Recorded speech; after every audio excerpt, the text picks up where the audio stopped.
Shalom saudara terkasih di dalam Tuhan, dimanapun kita berada pada sore hari ini. Saya yakin dan percaya kita semua sama-sama bisa bersatu hati. Kita mau datang ke hadirat Tuhan, mengucap syukur buat segala kebaikan Tuhan. Mari sama-sama sebelum kita memulai ibadah Yud pada sore hari ini, kita mau satukan hati, kita mau berdoa. Bapa yang baik, kami mengucap syukur Tuhan buat segala kebaikan-Mu. Sampai saat ini kami boleh ada sebagaimana kami ada, semuanya karena Engkau, semuanya karena kemurahan-Mu. Terima kasih Tuhan Yesus buat tubuh yang sehat. Terima kasih Tuhan Yesus buat semua yang terbaik yang Kau berikan kepada kami. Kalau kami boleh menikmati semuanya itu Tuhan, itu semua karena Engkau baik. Sebelum kami memulai ibadah Yud kami pada sore hari ini Tuhan, layakkanlah setiap kami, biarlah setiap pujian dan penyembahan yang kami naikkan Tuhan, boleh benar-benar menyukakan hati-Mu. Di dalam nama Tuhan Yesus Kristus, Engkau yang menguduskan kami, Engkau yang menyucikan hidup kami. Haleluya. Amin.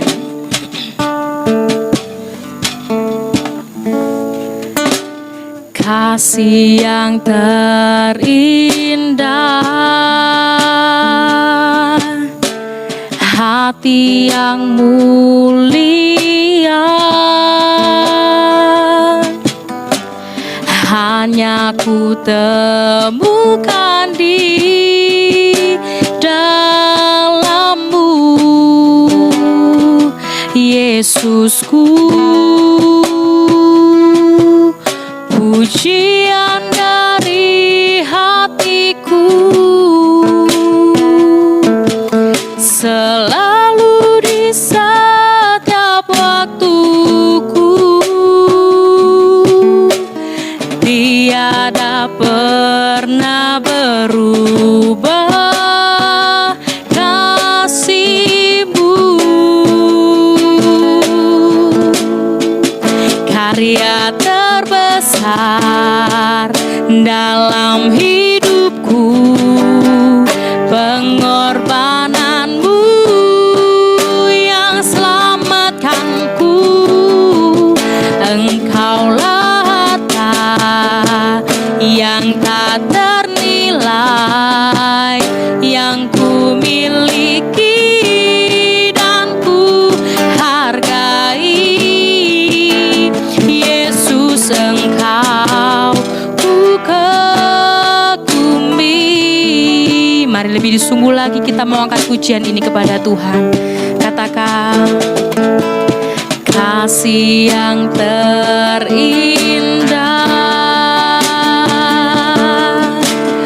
hati yang mulia, hanya ku temukan di dalam-Mu, Yesusku. Pujian dari hatiku selalu di setiap waktuku, tiada pernah berubah kasih-Mu.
Engkau Bapa yang baik Tuhan.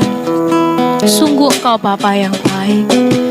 Terima kasih Tuhan, terima kasih Yesus. Kami bersyukur buat semua yang baik. Haleluya. Ku berikan semua yang berharga, semua yang mulia, semua yang terbaik dari hidupku hanyalah bagimu, hanyalah untukmu, hanya bagi kemuliaanmu ku berikan, ku berikan semua yang berharga, semua yang mulia, semua yang terbaik dari hidupku hanyalah bagimu, hanyalah untukmu, hanya bagi kemuliaanmu.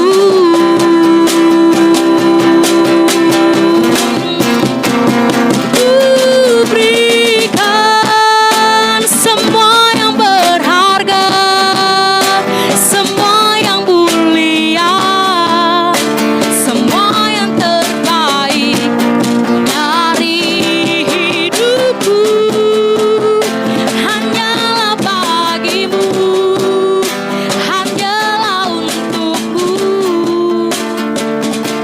hanya bagi kemuliaanmu,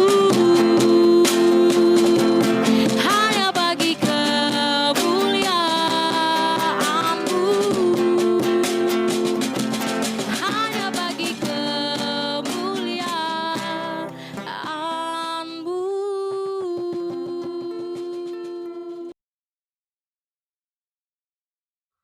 Salam, saudara-saudara yang dikasihi oleh Tuhan. Mari sebelum kita merenungkan bersama kebenaran firman Tuhan, kita berdoa bersama. Bapa, dalam nama Yesus kami datang di hadirat-Mu pada saat ini. Kami siapkan hati untuk merenungkan bersama kebenaran firman Tuhan. Urapi kami, urapi firman-Mu, sehingga firman Tuhan yang kami akan dengar, firman Tuhan yang kami akan renungkan bersama, benar-benar boleh jadi berkat, jadi rema di dalam kehidupan kami. Terima kasih, dalam nama Yesus, kami berdoa mengucap syukur, kami sambut nikmati firman Tuhan. Haleluya, amin. Haleluya.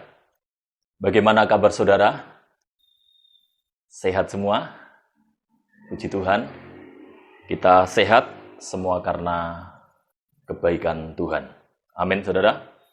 Haleluya, kita akan bersama-sama membuka firman Tuhan dari kitab Efesus pasal yang kedua ayat yang ke-8. Kitab Efesus pasal yang kedua ayat yang ke-8. Kita membaca. Demikian firman Tuhan, sebab karena kasih karunia kamu diselamatkan oleh iman, itu bukan hasil usahamu, tetapi pemberian Allah. Saudara, dari firman Tuhan ini, kita merenungkan satu kebenaran dengan judul renungan firman Tuhan, yaitu pemberian Allah. Pemberian Allah. Saudaraku, pemberian atau kasih karunia atau juga anugerah Allah ini memiliki arti yang sama. Di dalam Efesus pasal yang kedua ayat yang ke-8 ini, pemberian yang diberikan oleh Allah kepada manusia atau pemberian Allah kepada kita. Dan bahkan kalau kita cermati dari firman Tuhan ini, itu bicara tentang pemberian yang Tuhan berikan kepada orang percaya atau pengikut Yesus yang ada di jemaat Efesus pada waktu itu pemberian berupa keselamatan. Bisa ucapkan sama-sama keselamatan. Haleluya. Keselamatan yang kita terima itu adalah pemberian Allah. Jadi keselamatan itu yang kita terima itu adalah pemberian Tuhan, adalah pemberian Allah, adalah anugerah Tuhan, adalah kasih karunia Allah atas kehidupan kita. Jadi kita harus tahu bahwa keselamatan itu bukan karena usaha kita. Keselamatan itu adalah pemberian Allah atas kehidupan kita. Sebab tidak mungkin kita manusia ini dapat selamat dengan usaha kita sendiri. Haleluya. Saudara, kita akan melihat dan kita akan merenungkan firman Tuhan ini lebih lagi. Apakah respon kita terhadap keselamatan yang sudah diberikan oleh Allah? Apakah tanggapan kita terhadap keselamatan yang kita sudah terima dari Tuhan? Keselamatan yang Tuhan sudah anugerahkan dalam kehidupan kita.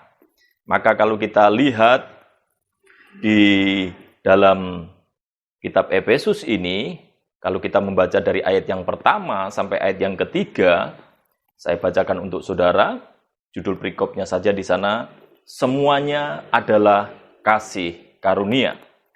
Kamu dahulu sudah mati karena pelanggaran-pelanggaran dan dosa-dosamu. Kamu hidup di dalamnya karena kamu mengikuti jalan dunia ini.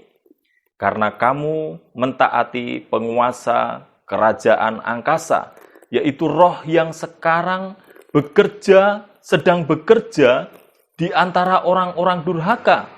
Sebab sebenarnya dahulu kami semua juga terhitung di antara mereka ketika kami hidup di dalam hawa nafsu daging dan menuruti kehendak daging dan pikiran kami yang jahat.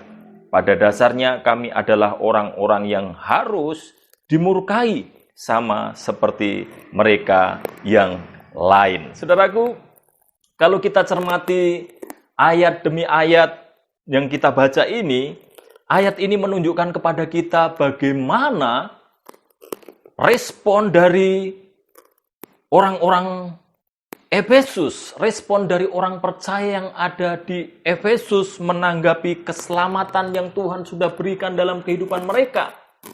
Yaitu bagaimana orang-orang Efesus ini merespon keselamatan yang diberikan oleh Allah dengan cara bertobat. Bisa ucapkan sama-sama bertobat. Haleluya. Saudaraku, kita melihat bagaimana latar belakang dari kehidupan orang-orang Efesus ketika mereka belum menerima keselamatan yang daripada Tuhan. Ketika mereka belum menerima keselamatan dari Allah.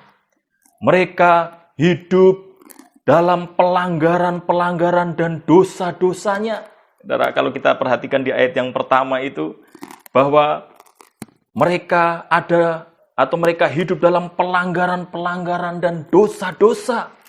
Begitu jugalah kehidupan kita ketika kita sudah diselamatkan oleh Tuhan. Tuhan memberikan keselamatan kepada kita, maka kita juga merespon keselamatan yang Tuhan berikan kepada kita dengan cara kita bertobat dari pelanggaran-pelanggaran dan dosa-dosa kita. Lalu apalagi saudaraku kalau kita baca semua ayat 1 sampai ayat yang kedua tadi yang sudah kita baca, di sana kita juga bertobat, yaitu tidak lagi mengikuti jalan dunia ini. Itu di ayat yang kedua. Kemudian kita tidak mentaati penguasa kerajaan angkasa. Atau dalam hal ini, yaitu roh jahat atau iblis, saudaraku. Kita bertobat dari apa? Tidak lagi hidup menuruti keinginan daging. Tidak lagi hidup menuruti hawa nafsu kita. Inilah yang harus kita lakukan di hadapan Tuhan. Sebagai respon kita akan keselamatan yang Tuhan sudah berikan kepada kita yaitu kita bertobat dari cara hidup kita yang lama dan kita hidup baru bersama dengan Tuhan Yesus. Saudaraku, keselamatan yang sudah Tuhan berikan kepada kita perlu untuk mensyukurinya dengan cara kita merespon keselamatan itu dengan cara kita hidup bertobat di hadapan Tuhan. Hidup bertobat di hadapan Tuhan berarti kita tidak hidup menuruti daging, tetapi kita hidup menuruti roh. Itu yang pertama. Dan yang kedua, yang harus kita lakukan sebagai bentuk respon kita, sebagai bentuk tanggapan kita terhadap keselamatan yang Tuhan sudah berikan kepada kita adalah di ayat yang ke-8 dan ayat yang ke-9. Di ayat yang ke-8 dan ayat yang ke-9 dari kitab Efesus ini saya bacakan untuk saudara. Sebab karena kasih karunia kamu diselamatkan oleh iman. Itu bukan hasil usahamu tetapi pemberian Allah. Itu bukan hasil pekerjaanmu. Jangan ada orang yang memegahkan diri. Saudara perhatikan, jangan ada orang yang memegahkan diri. Ini adalah respon kita terhadap keselamatan yang sudah Tuhan berikan kepada kita, yaitu dengan cara apa? Kita hidup dalam kerendahan hati. Ucapkan sama-sama, hidup dalam kerendahan hati. Amin, saudaraku. Mengapa kita harus hidup dalam kerendahan hati? Sebab apa? Sebab tidak ada yang bisa kita banggakan dalam kehidupan kita. Tidak ada yang bisa kita megahkan. Ya, kita tidak bisa memegahkan diri kita. Sebab apa, saudaraku? Jelas ayat yang ke-8 dan ayat yang ke-9 ini menunjukkan kepada kita. Karena kita ini diselamatkan karena kasih karunia. Jadi, rupanya apapun yang kita miliki dalam kehidupan kita, apapun yang kita raih dalam kehidupan kita, yang kita capai dalam kehidupan kita, semuanya itu bukan karena usaha kita. Semua itu bukan karena kekuatan kita, tapi semua itu kita menyadari adalah karena anugerah Tuhan. Itulah sebabnya kita perlu untuk hidup dalam kerendahan hati. Saudara, kalau kita, ya kalian yang sedang studi sebagai anak-anak muda, kalau kalian bisa mencapai prestasi yang bagus, itu juga bukan karena usaha kalian, tetapi itu juga karena anugerah Tuhan. Jadi kalian bisa berusaha, tapi kalau Tuhan tidak menganugerahkan kecerdasan, maka kalian juga tidak akan dapat berprestasi dengan baik. Mungkin yang sudah bekerja, kalian bisa berhasil dalam usaha pekerjaan, itu juga karena Tuhan yang memberikan keberhasilan, bukan karena usaha kita sebagai manusia. Bahkan kalau kita bisa sehat sampai hari ini, itu juga karena Tuhan yang memberikan kesehatan kepada kita. Yang setuju katakan amin. Jadi kalau Tuhan bisa memberikan kita bisa melakukan pelayanan-pelayanan, kita memiliki talenta, itu juga bukan karena usaha kita, bukan karena upaya kita, bukan karena perjuangan kita, tetapi semata-mata itu karena anugerah daripada Tuhan. Itu adalah pemberian Tuhan. Itulah sebabnya kita tetap rendah hati, kita kembalikan segala hormat kita, pujian kita itu hanya kepada Allah kita. Allah di dalam nama Tuhan Yesus Kristus. Dan yang terakhir, saudaraku, respon kita terhadap keselamatan yang Tuhan berikan kepada kita. Kalau yang pertama tadi kita merespon dengan bertobat, maka yang kedua kita hidup dalam kerendahan hati. Tidak ada yang bisa kita banggakan dalam kehidupan kita. Dan yang terakhir, yang ketiga adalah di ayat yang ke-10. Dalam kitab Efesus ayat yang ke-10 dikatakan, karena kita ini buatan Allah, diciptakan dalam Kristus Yesus untuk melakukan pekerjaan baik yang dipersiapkan Allah sebelumnya. Ia mau supaya kita ini hidup di dalamnya. Jadi yang ketiga, respon kita terhadap keselamatan yang Tuhan berikan kepada kita adalah dengan cara kita hidup berbuat baik. Ucapkan sama-sama, hidup berbuat baik. Haleluya, hidup berbuat baik rupanya bentuk respon kita kepada Tuhan atas keselamatan yang Tuhan sudah berikan kepada kita. Saudaraku, kita ini berbuat baik karena kita menyadari bahwa kita ini adalah buatan Allah. Kita ini berbuat baik karena kita menyadari bahwa kita ini adalah ciptaan Allah dalam Yesus Kristus. Dan kita tahu sungguh bahwa tujuan Tuhan menciptakan kita adalah supaya kita selalu hidup berbuat baik. Karena dengan kita hidup selalu berbuat baik, maka nama Tuhan dimuliakan, nama Tuhan ditinggikan lewat kehidupan kita semua.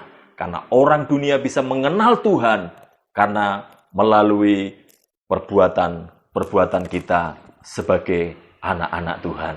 Karena hidup kita jadi berkat, hidup kita mencerminkan kemuliaan Allah. Biarlah kita menjadi anak-anak muda yang luar biasa, anak-anak muda yang berbeda. Karena apa, saudaraku? Karena kita menjadi anak-anak muda yang tahu bagaimana Tuhan itu adalah Tuhan yang begitu sangat mengasihi kita, yang memberikan pemberian, yang memberikan anugerah, kasih karunia yang luar biasa dalam kehidupan kita. Dia menyelamatkan kita semuanya. Mari responi keselamatan yang Tuhan sudah berikan kepada kita dengan 3 hal. Bertobat, hidup dalam kerendahan hati, dan yang terakhir, yang ketiga, selalu berbuat baik. Amin. Tuhan Yesus memberkati firman Tuhan yang kita sudah dengar pada